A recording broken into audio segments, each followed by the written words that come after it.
Pour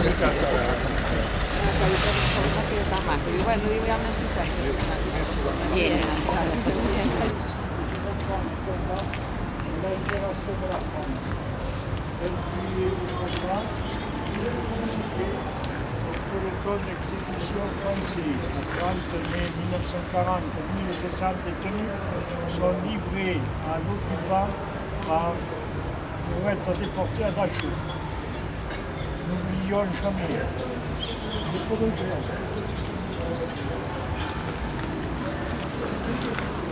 C'est presque plus ça.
Encore une main. Vers l'avant. Allocution du représentant de l'Association nationale pour la mémoire des résistants et patriotes emprisonnés à Eysse, lu par M. Gérard Michaud.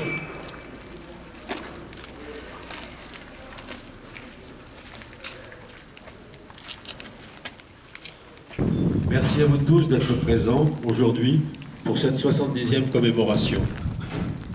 Jules Bloch, président de l'Association nationale d'Eysse, n'a pas pu faire le déplacement pour raison de santé, comme d'autres anciens.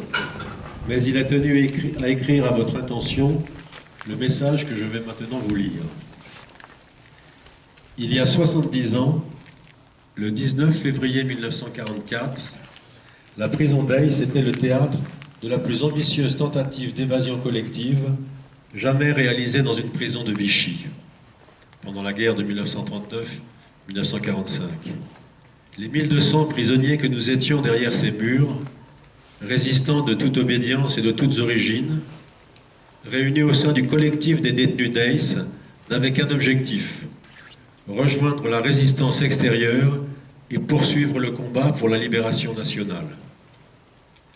Après une bataille de plusieurs heures, au cours de laquelle un des nôtres a été tué, et sous la menace du bombardement de la prison par les troupes nazies venues d'Agen, la reddition était devenue inévitable. À la suite de cet échec, 12 de nos camarades furent condamnés à mort sur ordre du chef de la milice et secrétaire d'État de Vichy, Joseph Darnan.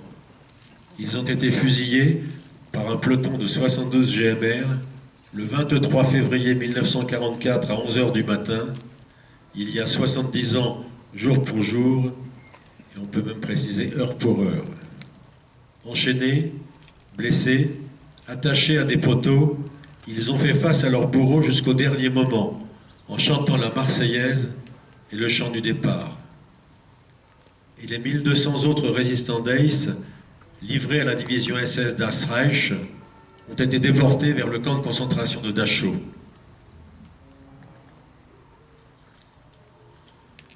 Ce sont ces événements que nous commémorons aujourd'hui. L'esprit qui s'était instauré à Ace, cette solidarité, nous a suivis à Dachau et a permis la survie de 800 d'entre nous.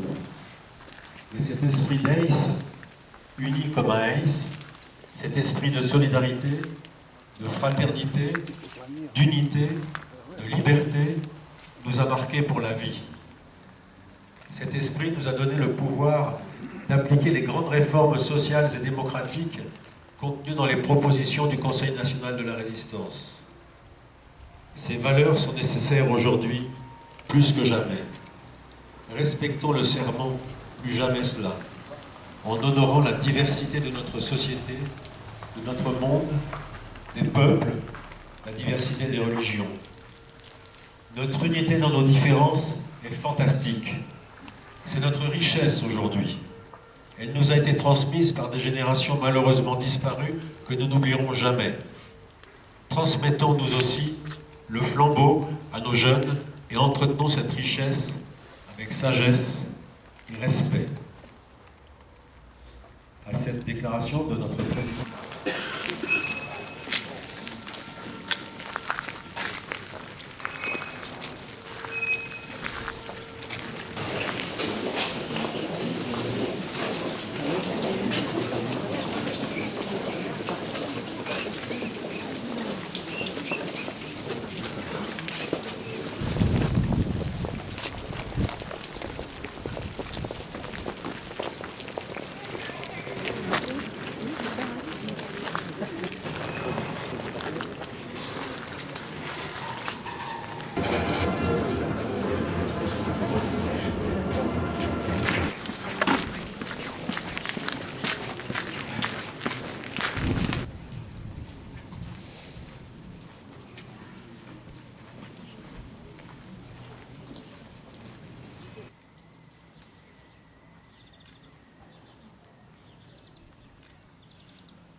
Le comité du souvenir des fusillés d'Ace.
Alexandre Jean-Baptiste.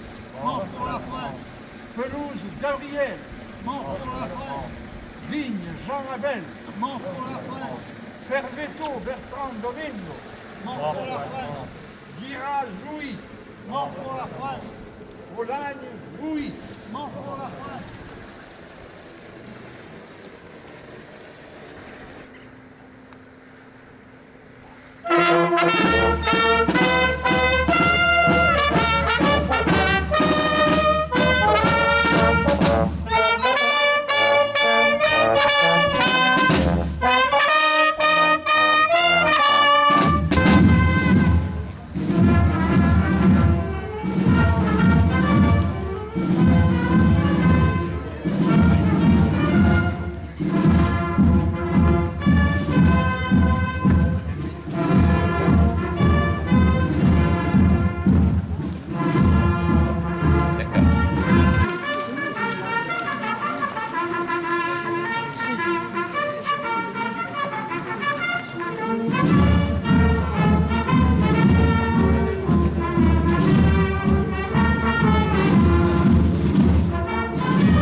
Qu'un jour leurs enfants, leur pays, retrouveraient la liberté.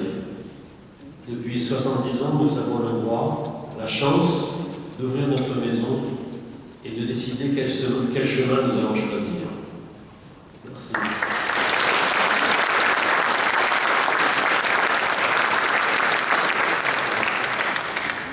Et je tiens à remercier la directrice de cet établissement pour sa collaboration.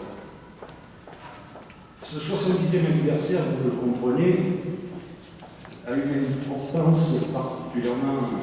Il est venu, il s'en trouvait d'autres pour le raviver. Car à Hayes, l'espoir était plus important que la vie elle-même.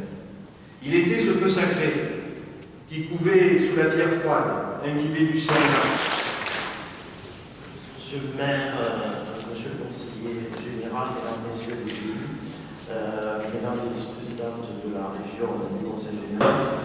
Rappel, grand historien et grand résistant, rappelle cet effondrement d'une nation qui aurait pu ne jamais se relever. Pendant la nuit de l'occupation, des âmes fortes, de toutes origines, de toutes opinions, ceux qui croyaient au ciel et ceux qui... Alors que la République n'existait plus, que la démocratie avait disparu, que les libertés publiques et individuelles étaient anéanties, que le gouvernement de Vichy collaborait avec un ennemi, reniait l'histoire de France écrite depuis la Révolution